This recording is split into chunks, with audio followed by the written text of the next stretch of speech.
Alright, mga minamahal, yes, it's me again, Alicia nyo. Nagbabalik muli para sa ating panibagong video. So, pasensyahan nyo na kung medyo wala tayo dito sa ating opisina at medyo hindi giving ang ating light dahil nga po dito sa amin ay binabagyo pa po kami. So, I'm using only one ring light, 'di ba? Para kahit papaano magkaroon ng maayos na effect, 'di ba? Itong ating content. So ngayon meron tayong pag-uusapan. Tungkol po ito sa delikadesa ng isang senador. Nang sabi niya, ito, pakita ko sa inyo mga minamahal. Ito. Yan yung sabi ni Senator Bato de la Rosa. Paano ko? Yan, malinaw, no? Ano ba? Saan ba? Yan.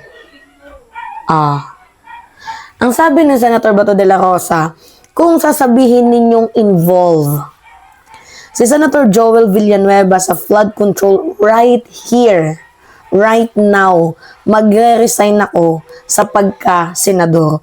So, wala naman kasing sinabi itong si Bato de la Rosa na kailangan patunayan, kailangan may ebidensya. Ang sabi niya lang, kapag dawit sa issue ng flood control anomalies, itong si Senator Joel Villanueva ay agad-agad daw po siyang magre-resign. Now, here's a thing. Naglabas po ang Department of Justice ng mga pangalan na dapat kasuhan ng National Bureau of Investigation. And guess what? Kasama po doon si Joel Villanueva. Basahin natin tong balitang to. Yan.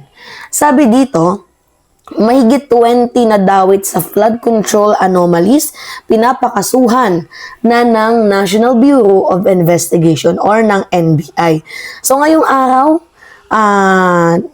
inilabas na ngayong araw ng Department of Justice ang opisyal na listahan ng mga inirerekomendang makasuhan ng National Bureau of Investigation.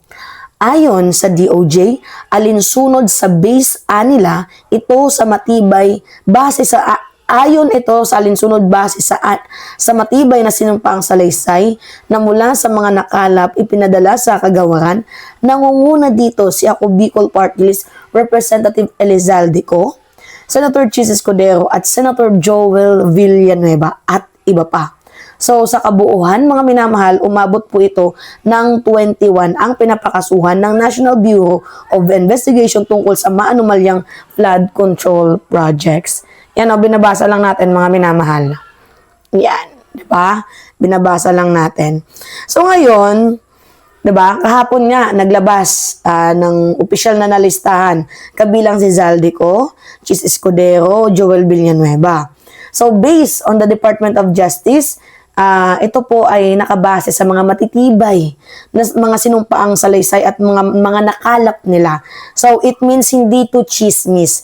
It is testimonial documents na dokumentong matibay na kanilang pinanghawakan. So, kung ang kondisyon ni Senator Bato de la Rosa ay basta lang daw madawit itong si Joel Villanueva, abay, pasok na dito, pwede ka nang mag-resign agad-agad. No na. Kasi wala naman siyang sinabi, dapat patunayan, dapat ilinis. Wala naman siya sinabing ganun eh. Ang sabi niya lang, basta madamay ang pangalan ni Senator Joel Villanueva, magre-resign daw itong si Senator Bato de la Rosa. Pero ito yung katanungan natin, mga minamahal. Nasaan na ang pangako ni Senator Bato? Diba? Kasi sabi niya nga, right here. Diba? So, right now, magre-resign daw siya. Bakit ngayon, wala pa ring resignation? Kung titingnan natin, parang, diba, suntok sa buwan or nagbibiro lang talaga itong si Senator Bato de la Rosa. Ang dami niya na yung ginawa eh. Diba, na mga biro. Oh, sabi niya kay Digong din, diba? Pag ano si Digong, magpapakamatay daw siya. Ang dami niya nang sinabi before. Diba? Sa halip na panindigan niya ang kanyang pangako, ano yung ginagawa niya, mga minamahal, mukhang naghahanap na naman siya ng mga palusot. So, meaning, you are not a true leader. And wala kang accountability. Wala kang tinatawag na palabra de honor. Wala kang delikadesa. Kung sinabi mong magbitiw ka, dapat panindigan mo. Diba? Hindi pwedeng puro salita lang kasi dyan bumababa ang kredibilidad ng isang senador sa mga pangakong binitawan niya pero hindi niya naman ito ginawa. So, hindi ito tungkol sa simpatya kay Joel Villanueva, kundi sa integridad mo bilang isang senador na gumawa ng malinaw na pangako sa mamamayang Pilipino. At ito pa yung masakit, mga minamahal. Habang si Bato ay kapituko sa pwesto, 'di ba? Ito yung nakakatawa na part na baka mas muna pa siyang hulihin ng International Criminal Court kaysa mag-resign. Bakit, mga minamahal? Dahil kasama na sa list si De La Rosa na pinangalanan eh. 'Di ba? Sa confirmation of charges, nakalimutan ko na kung ano tawag doon. Isa na siya sa pinangalanan. At kasama din doon itong si Albayalde. 'Di ba? Baka makalimutan ni Senator Bato de la Rosa na baka mauna pa pala akong huli ng ICC kaysa mag-resign. So, itong si Bato de la Rosa, hindi natin makakalimutan na isa din to sa pinakapangunahing muka ng napakadugong war on drugs ni former President Duterte. Naku, kung hindi ka mag-resign sa sarili mong salita, baka sa huli, mapilitan kang bumitaw dahil sa kaso mo sa International Criminal Court. Baka yun na yung magiging, siguro nagpaparinig na. Mga minamahal, itong si Bato de la Rosa na pagsangkot sa Senator Joel Villanueva, magre-resign ako kasi alam niya talaga na mukhang matatanggal na siya sa pwesto bilang senador ng bansang Pilipinas, lalo pat pinangalanan na siya. Diba, dating PNP chief. Wala namang naging dating PNP chief na De La Rosa, kundi si Bato lang naman, di ba? So, kaya mga kababayan, ang tanong dito, maniniwala ba kayo sa mga salitang binitawan na Senator Ronald Bato de la Rosa? Or isa na naman itong patunay na ito'y patunay na naman sa politika na mabilis magsalita pero mahirap tumupad sa usapan? Tanong lang po, mga minamahal. Kasi nakakatawa talaga itong si Bato eh. Diba, ang daming hanash.